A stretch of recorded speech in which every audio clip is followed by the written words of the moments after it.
Honolulu 21 मार्च 1987 सोमवार की उस शाम मैकिनले हाई स्कूल के गलियारे असामान्य रूप से शांत थे। सूरज क्षितिज के नीचे डूब चुका था और अंधेरे की परछाइयां स्कूल परिसर में फैल गई थीं। 10वीं कक्षा की छात्रा डॉन मोमोहरा, चमकती आंखों वाली एक होनहार लड़की, देर तक लाइब्रेरी में पढ़ाई करने के बाद बाहर निकली। जब वह बाहर निकली तो उसने अपने दोस्तों को अलविदा कहा। उसकी हंसी अभी भी हवा में तैर रही थी, लेकिन किसी ने नहीं सोचा था कि यह उसकी आखिरी हंसी होगी। डॉन अकेले ही स्कूल के दूसरे फ्लोर की सीढ़ियों की ओर बढ़ रही थी। हर कदम के साथ उसके जूतों की आवाज गूंज रही थी। माहौल में कुछ अजीब था, जैसे कोई उसकी हरकतें छुपकर देख रहा हो। जैसे ही वह आगे बढ़ी, पीछे से किसी ने उसका नाम लिया, डॉन। रात की सफाई के दौरान चौकीदार की टॉर्च की रोशनी दूसरे माले की सीढ़ियों पर पड़े एक शव पर पड़ी। डॉन का निर्जीव शरीर वहां था, आधा ढका हुआ, और उसकी गर्दन के चारों ओर बंधा एक नारंगी कपड़ा। जांच तुरंत शुरू हुई, लेकिन सुराग जल्द ही ठंडे पड़ गए। वह नारंगी कपड़ा एक ऐसा भूत बन गया जिसे पूरा समुदाय कभी भुला नहीं पाया। फिर 2020 में डिटेक्टिव सारा कामाका ने अपनी टेबल पर एक पुरानी केस फाइल रखी। मोमोहरा केस सालों से होनोलुलु पुलिस के लिए एक ऐसा जख्म था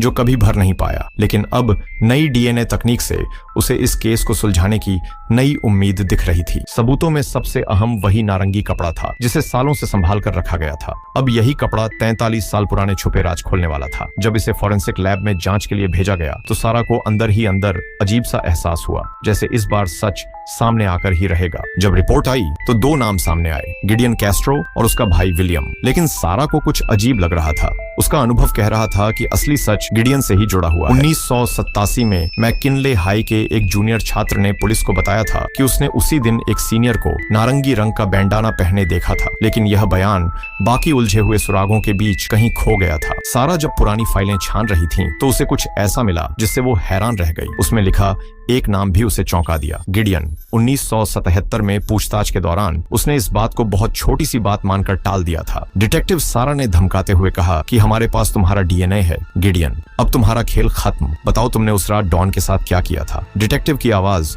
पूरा कमरे में गूंज उठी। गिडियन बेचैनी से कुर्सी पर हिला। उसके माथे पर पसीना छलक आया। उसका दिमाग तेजी से 1977 की उस रात में चला गया, एक ऐसी रात जिसे उसने गहराई से दफना दिया था, यह सोचकर कि यह राज हमेशा छुपा रहेगा।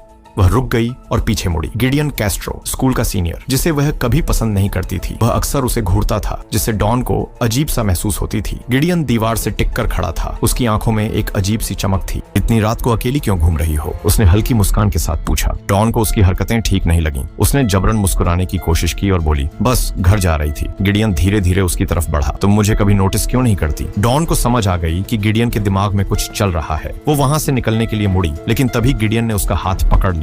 गिडियन, छोड़ मेरा हाथ, डॉन झटके से बोली। लेकिन गिडियन की आंखों में अब अजीब सा गुस्सा था। डॉन ने अपना हाथ छुड़ाने की कोशिश की, लेकिन गिडियन ने उसे जबरदस्ती दीवार की तरफ धकेल दिया। गिडियन, प्लीज जाने दो। लेकिन वह नहीं रुका। उसने डॉन को जमीन पर गिरा दी और उसके ऊपर झुक गया। डॉन ने पूरी ताकत से खुद को छुड़ाने की कोशिश की। उसने गिडियन को धक्का देने की भी कोशिश की, लेकिन वह उससे कहीं ज्यादा ताकतवर था। गिडियन ने उसे जमीन पर गिरा दिया। डॉन की सांसें तेज हो गईं। उसका पूरा शरीर डर से कांप रही थी। तुम बहुत खूबसूरत हो डॉन, गिडियन ने धीरे से कहा। उसके हाथ बढ़े। उसकी उंगलियां डॉन की कलाई को जकड़ चुकी थीं। डॉन ने पूरी ताकत से उसके चेहरे पर मुक्का मारा, लेकिन इससे वह और ज्यादा भड़क गया। उसने अपनी जेब से एक नारंगी रंग की बैंडाना निकाली, वही जो वह पूरे दिन अपने सिर पर बांधे हुए था। डॉन ने फिर से चीखने की कोशिश की, लेकिन गिडियन ने नारंगी बैंडाना कसकर उसकी गर्दन पर लपेट दिया। डॉन की उंगलियां जमीन पर रगड़ खाने लगीं। उसके पैर झटके खाने लगे। उसकी आंखें डर से फैल गईं, लेकिन गिडियन ने पकड़ ढीली नहीं की। वह तब तक दबाता रहा जब तक डॉन ने हिलना बंद नहीं कर दी। कुछ ही मिनटों में सब खत्म हो गया। डॉन का शरीर अब बेजान पड़ी हुई थी और उसकी गर्दन पर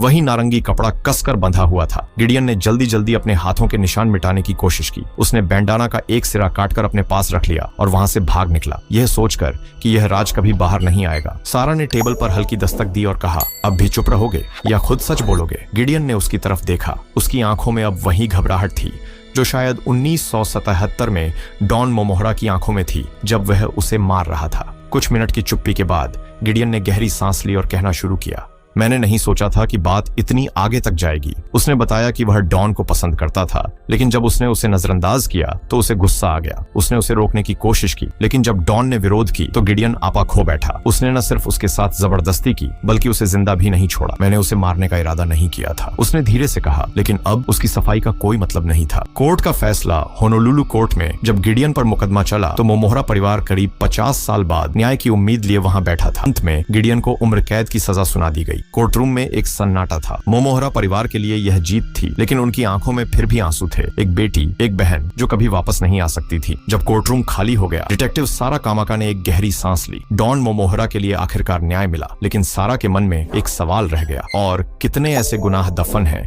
जो कभी न कभी बाहर आने का रास्ता ढूंढ ही लेंगे।